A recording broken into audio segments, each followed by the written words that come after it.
Video and updates के लिए bell icon पर प्रेस करें और ऑल पर सेट करें। शुरू करते हैं अल्लाह के बाबरकत नाम से जो बड़ा मेहरबान और नहायत रहम वाला है।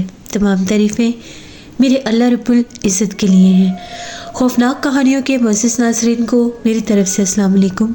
उम्मीद करती हूँ आप सब लोग खैरियत से होंगे, जहाँ होंगे खुश होंगे। आज आप लोगों के लिए बहुत डरावनी कहानी लेकर आई हूँ जिसे आप लोग बहुत पसंद करेंगे। आज की पहली खौफनाक कहानी मरियम शेयर कर रही हैं। मरियम कहती है, आज आपके साथ हम लोगों की ज़िंदगी में पेश आने वाली बहुत ही ज़्यादा डरावनी कहानी शेयर करना चाहती हूँ। आज से 10 साल पहले की बात है। हम लोग जब पाकिस्तान से सऊदी अरेबिया के शहर जद्दा शिफ्ट हुए तो वहाँ पर हम लोगों ने एक बिल्डिंग में एक फ़्लैट लिया। उस वक्त मेरा बेटा जो था वो साल का था, तो हम लोग वहाँ पर शिफ्ट हो गए। 2 बेडरूम्स का वो फ्लैट था और वो 5 फ्लोर पर था। काफ़ी ज़्यादा पुरानी सी वो बिल्डिंग थी, क्योंकि हम लोग बिल्कुल नए नए गए थे, इसलिए हमें वहाँ के इलाकों का कोई ख़ास आइडिया नहीं था। तो वहाँ पर मेरे हस्बैंड के एक दोस्त थे, उन्होंने ही हमें वो फ्लैट लेकर दिया। मेरे हस्बैंड का काम अभी बिल्कुल नया ही उनकी जॉब स्टार्ट हुई थी। तो एक दिन ऐसा हुआ कि वो जॉब पर चले गए और मैंने अपने बेटे को सुलाया और मैं ख़ुद किचन में काम कर रही थी। बिल्कुल बेडरूम के साथ ही एक छोटा सा किचन था। तभी एकदम से काम करते करते मुझे ऐसा महसूस हुआ कि जिस तरह से मेरे हस्बैंड की आवाज़ आई है, वो बोल रहे हैं जैसे किसी के साथ फ़ोन पर बात कर रहे हैं। मुझे बड़ा तज्जुब हुआ कि अभी तो उनके आने का टाइम नहीं है, इतनी जल्दी कैसे आ गए, और दरवाज़ा खुलने की आवाज़ भी नहीं आई। तो मैंने ऐसे ही झांक कर किचन में से बाहर देखा तो आवाज़ कमरे में से आ रही थी। अभी भी बड़ा अजीब था कि वो किचन के पास से गुजर कर गए और मुझे पता भी नहीं चला। मैं अंदर से पूछ रही थी कि आपके लिए पानी लेकर आऊँ। वो मुसलसल फ़ोन पर बात कर रही थी बड़ी ऊंची आवाज़ में। जैसे मैं पानी का ग्लास लेकर अंदर गई, कमरे में कोई भी नहीं था। मेरा तो सर ही चकरा गया कि ये कैसे मुमकिन है। मैंने चारों तरफ देखा, दूसरे कमरे में देखा। अब मुझे समझ में ना आए कि अभी तो आवाज़ें आ रही थी। मैंने यहाँ तक कि अपने फ्लैट का दरवाज़ा खोलकर बाहर भी झांक कर देखा, वो वहाँ पर भी नहीं थे। बहुत अजीब लगा मुझे। मैंने दरवाज़ा बंद किया, देखा तो मेरा बेटा सो रहा था। मैं फिर आकर किचन में खाना बनाने लग गई। शाम को जब मेरे हस्बैंड वापस आए तो मैंने उन्हें ये बात बताई। उन्होंने कहा कि बस तुम्हें वहम हुआ होगा, साथ वाले फ्लैट से या बाहर गैलरी में से गुजरते हुए कोई फ़ोन पर बात कर रहा होगा तो तुम्हें मेरी आवाज़ लगी होगी, जबकि ये मेरा वहम नहीं था। अब ये मुसलसल रूटीन बन गई। जब भी मेरे हस्बैंड घर पर नहीं होते थे, मुझे उनकी आवाज़ अक्सर आती थी। कभी बाकायदा ऐसा लगता था वो मुझे आवाज़ देते हैं दूसरे कमरे से, और जब मैं जाकर देखती थी वो वहाँ पर होते नहीं थे। कभी मुझे ऐसा लगता था कि जैसे वो बेबी से बातें कर रहे हैं, वो खेल रहा होता था। तो मैं किचन में कोई दूध वगैरह उसके लिए बनाने या खाना बनाने के लिए आती थी, तो बाकायदा ऐसा लगता था वो उसके साथ खेल रहे हैं। मेरा दिमाग बहुत ज़्यादा माऊफ सा रहने लग गया इस चीज़ को लेके। एक दफ़ा की बात है, रात के 7 बजे का टाइम था। मैंने खाना बना कर रखा हुआ था और मैं अपने बेटे को सुला रही थी। कमरे की लाइट मैंने ऑफ़ की हुई थी और उसके आगे मैंने कर्टन भी गिराए हुए थे। दरवाजे के आगे नेट कर्टन्स थे। अभी मेरे हस्बैंड के आने का टाइम नहीं हुआ था। वो रात के 9 बजे वापस आते थे। तो मैं बेबी को सुलाते सुलाते एकदम उसके साथ लेटी, मेरी भी आंख लग गई। एकदम से मुझे ऐसा लगा कि जैसे मेरे हस्बैंड आ गए हैं और वो मुझे आवाज़ दे रहे हैं। तो मेरी एकदम से जैसे मैंने इस स्टाइल में मैं उठी कि मैं अभी बाहर आ रही हूँ, तो क्या देखती हूँ कि जो मेरे हस्बैंड है वो बिल्कुल सामने कर्टन हटाकर दरवाजे में खड़े हैं। बहुत सा गुस्से में, बड़े सा गुस्से से मेरी तरफ देख रहे हैं। उनके चेहरे के तसुरात बहुत ज़्यादा अजीब थे और उनके चेहरे का रंग भी बहुत ज़्यादा डार्क लग रहा था, जबकि उनकी रंगत बिल्कुल भी डार्क नहीं थी, बिल्कुल नॉर्मल व्हाइटिश कलर था। मैं डर गई और मैंने ये कहा कि खैरियत है, आपकी तबीयत ठीक है, आपको क्या हुआ है? भी ये कहने की देर थी तो वो वैसे ही गुस्से से साथ वाले कमरे में चले गए। मुझे लगा कि शायद बच्चा सो रहा है, इससे यहाँ पर बात नहीं करना चाह रहे। मैं जल्दी से उठी, मैंने जूता भी नहीं पहना और मैं साथ वाले कमरे में गई तो कमरा खाली था। मेरे दिल की धड़कन बहुत तेज़ हो गई। मैंने बाथरूम भी चेक किया, मैंने किचन भी चेक किया, कमरे में कोई भी नहीं था। अब मैं बहुत ज़्यादा डर गई। मैं उसी बेडरूम में वापस आई और मैंने कमरे का दरवाज़ा बंद कर लिया। पूरे 2 घंटे मैं कमरे के अंदर बैठी रही। मुझे बहुत डर लग रहा था। उस दौरान भी 2 बार मुझे ऐसा लगा मेरे हस्बैंड मुझे आवाज़ें दे रहे हैं, लेकिन मैंने किसी आवाज़ का जवाब नहीं दिया। आज मैंने अपनी आंखों से ये सब देख भी लिया था। 9 बजे के करीब मेरे हस्बैंड जब आए तो उन्होंने दरवाज़ा खटखटाया और पूछने लगे कि दरवाज़ा क्यों बंद है। मैंने पूरी तसल्ली की, दरवाज़ा खोला तो वो सामने खड़े थे। बिल्कुल नॉर्मल उनके फेस एक्सप्रेशंस थे, कलर भी बिल्कुल ठीक था। मैं बहुत डरी हुई थी।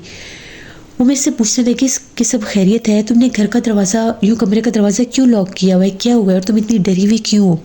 मैंने रोना शुरू कर दिया और मैंने ये कहा कि मेरी बात पर यकीन करें, जब भी आप घर नहीं होते आपकी आवाज़ में मुझे कोई आवाज़ें देता है, और आज बाकायदा मैंने आपकी शक्ल में यहाँ पर किसी को खड़े देखा है, लेकिन आपके और उसके कलर में बहुत ज़्यादा फ़र्क है। वो बहुत ज़्यादा काली रंगत का है, लेकिन यही चेहरा है। वो बहुत गुस्से से मेरी तरफ देख रहा था, और जब मैं समझी कि आप हैं तो इस कमरे में आकर यहाँ पर बिल्कुल ऐसा लगा जैसे कोई आकर बहुत गुस्से से बेड पर बैठा है। जब मैं भागती हुई अंदर आई तो यहाँ पर कोई भी नहीं था। और मेरे हस्बैंड भी इस बात को लेकर बड़े परेशान हो गए। उन्होंने ये कहा कि तुम्हें परेशान होने की ज़रूरत नहीं है, मैं बिल्डिंग में बात करता हूँ, जिन लोगों ने हमें ये फ्लैट दिया मैं उनसे भी बात करने की कोशिश करता हूँ, हम कोई और फ्लैट देख लेते हैं। काफ़ी उन्होंने मुझे तसल्ली दी। हम लोगों ने खाना वगैरह खाया। मेरे हस्बैंड जो थे वो अक्सर अपने ऑफिस का काम दूसरे कमरे में बैठकर किया करते थे, और उनको खासी देर भी हो जाया करती थी। अक्सर हम लोग सो जाया करते थे और फिर बाद में आकर वो सोते थे। जब मैंने उन्हें उनके रूप में किसी चीज़ को देखा था, ये उससे 2 दिन बाद की बात है। उस 2 दिन के दौरान मुझे सिर्फ एक बार उनकी आवाज़ में आवाज़ सुनाई थी, और एक दफ़ा बाथरूम का जैसे शावर चलने लग गया, जाकर देखा तो वहाँ पर कोई भी नहीं था। अब हमें ये बिल्कुल एहसास होने लग गया, मुझे तो यकीन हो गया कि इस घर में कोई गैर मरी मखलूक है। तीसरी रात की बात है, मेरे हस्बैंड उधर ही बैठकर काम कर रहे थे और रात तकरीबन 1 बजे का टाइम था। हम लोग सोए हुए थे। एकदम से मेरे हस्बैंड की बहुत ऊंची आवाज़ें आने लग गई। मैंने देखा तो वो फ्लैट के बाहर जैसे खड़े होकर चिल्ला रहे थे, मुझे आवाज़ें दे रहे थे। मैं तो बहुत डर गई। मैंने देखा साथ वाले कमरे में वो नहीं थे। मैं उनको आवाज़ें देने लगी कि क्या हुआ है आपको, आप बाहर क्यों खड़े हैं, ऐसे मुझे आवाज़ें क्यों दे रहे हैं। पीछे पलट कर जब उन्होंने मुझे देखा, वो बहुत ज़्यादा डर गए और एकदम से उनकी चीख निकली कि तुम इधर कैसे हो सकती हो। मैंने उन्हें कहा कि क्या मतलब इधर कैसे हो सकती हूँ, आपको पता नहीं मैं कमरे में सोई हुई हूँ।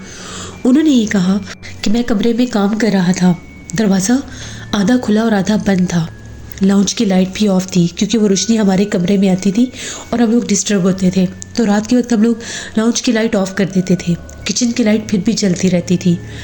वो कहते हैं कि कमरे का दरवाज़ा जैसे आधा खुला और आधा बंद था। एकदम से मुझे ऐसा लगा कि कमरे का दरवाज़ा आहिस्ता आहिस्ता से खुल रहा है। मुझे लगा कि शायद हवा चल रही होगी क्योंकि वहाँ पर काफ़ी बड़े वेंटिलेटर थे। फिर वो कहते कि एकदम से मैं काम करते करते जैसे बाकायदा कोई मेरी तवज्जो उस तरफ करता है, तो मैंने देखा कि जैसे तुम चल फिर रही हो। मुझे लगा कि शायद बच्चे के लिए कुछ चीज़ लेने के लिए उठी होगी। मैं फिर काम करने लग गया। एकदम से मेरी नज़र पड़ी तो मैं क्या देखता हूँ कि तुम बिल्कुल दरवाजे से थोड़ा सा दूर दरवाजे के सेंटर में खड़ी हो, और जैसे बहुत ज़्यादा तुम्हारा चेहरा जो है वो गुस्से से, जैसे बड़ा सख्त तुम्हें गुस्सा आया है, तुम जैसे गुर्रा रही हो, घूर रही हो मुझे, और तुमने बाकायदा ये बात कही है कि मुझे यहाँ पर नहीं रहना, मैं जा रही हूँ। तो मुझे एकदम से बड़ा तजुर्बा कि इसको क्या हुआ है, ये ऐसे कैसे कर सकती है। इतने में तुम बड़ी तेज़ी से फ्लैट के दरवाजे की तरफ गई और दरवाज़ा खोलकर बाहर निकल गई हो। मैंने वहीं पर अपना लैपटॉप रखा और मैं भागा तुम्हारे पीछे, तो तुम मेरे सामने जैसे गैलरी से दूसरी तरफ टर्न हुई हो। अब मेरे पाँव में जूता नहीं था, मैं तुम्हें आवाज़ें दे रहा था, इतने में तुम पीछे से आ गई। अब उन्होंने अपनी आंखों से जब देखा मेरे रूप में तो उन्हें यकीन हो गया। मैंने उन्हें कहा कि अब आपको यकीन हुआ होगा कि मैं झूठ नहीं बोल रही थी, ये सब मेरे साथ काफ़ी दिनों से हो रहा है। आपके रूप में मैंने उस मखलूक को यहाँ पर देखा है और आपने आज मेरे रूप में देख लिया है। हम लोग तो बहुत ज़्यादा डर गए कि ये बड़ी ख़तरनाक बात है। हम लोगों का छोटा सा बच्चा था, अगर हम लोगों के रूप में ही उसको किसी मखलूक ने उठा लिया या उसको हमला कर दिया तो हम क्या करेंगे। उस दौरान हम लोगों को ऐसा लगता था कि जब हम लोग रात को सोए होते हैं तो बाकायदा जैसे बाहर उस फ्लैट में उसको कोई यूज़ करता है, कमरे में अंदर बाहर होना, बाथरूम में आना जाना, यहाँ तक कि किचन में जहाँ पर मैं खाना बनाती थी। मेरी आदत थी मैं रात को सोने से पहले अपना पूरा किचन समेट कर सोती थी, हर चीज़ फ्रिज में रख कर, जो बर्तन वॉश करने वाले होते थे यहाँ तक कि मैं वो भी वॉश कर देती थी कि सुबह मैंने नाश्ता बनाना होता था, टाइम वेस्ट ना हो। अक्सर मैं जागती थी तो हम लोगों के बर्तन जैसे बाकायदा किसी ने खाना खाकर प्लेट्स रखी होती हैं, कभी 2 प्लेट्स होना, कभी 1 प्लेट होना, कभी कुछ चाय का कप पड़ा होना। फिर मैं सोचती थी कि शायद मैं ही धोना भूल गई होंगी या शायद मेरे हस्बैंड ने रात को कुछ खाया पिया होगा। उनसे पूछती थी, वो कहते थे नहीं मैंने कुछ भी नहीं खाया। ये मामला जब बढ़ने लगे, जब हम लोगों को एक दूसरे की शक्लों में वो मखलूक नज़र आने लगी, हम लोगों ने उस बिल्डिंग के लोगों से बात करना शुरू की। उनका ये कहना था इस फ्लोर के जो ऊपर वाला फ्लोर है 6th फ्लोर, वहाँ पर भी यही माजरा है। वहाँ पर बाकायदा एक फैमिली आई थी, उनकी एक जवान बेटी थी जो अपना ज़हनी तवाज़ुन खो बैठी थी। उसके ऊपर जिन्नात ने इस हद तक अपना बसेरा कर लिया था कि वो ये कहती थी कि हर तरफ मैं ही मैं हूँ, यानी उसे ये नज़र आता था कि सामने भी मैं बैठी हूँ। उसको अपना आप हर जगह पर नज़र आता था।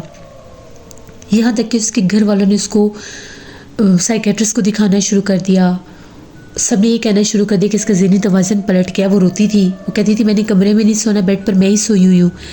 यानी उसकी ज़हनी कंडीशन ऐसी हो गई थी। फिर वो लोग यहाँ से छोड़कर चले गए। उसके 1 साल के बाद उनकी बेटी नॉर्मल होना शुरू हुई तो पता चला कि वो फ्लोर भी हॉन्टेड था।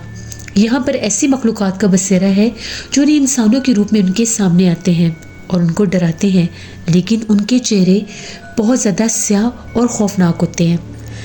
ये बात हमें बिल्डिंग की एक फैमिली थी, वो 3rd फ्लोर पर रहते थे, उन्होंने बताई।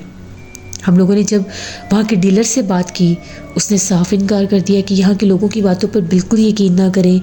ये लोग तो चाहते नहीं है कि यहाँ पर कोई और फैमिली आकर रहे। बस ये लोग यही कहते हैं कि बस 1-2 फ्लोर ही रेंट आउट हो और ज़्यादा शोर शराबा ना हो।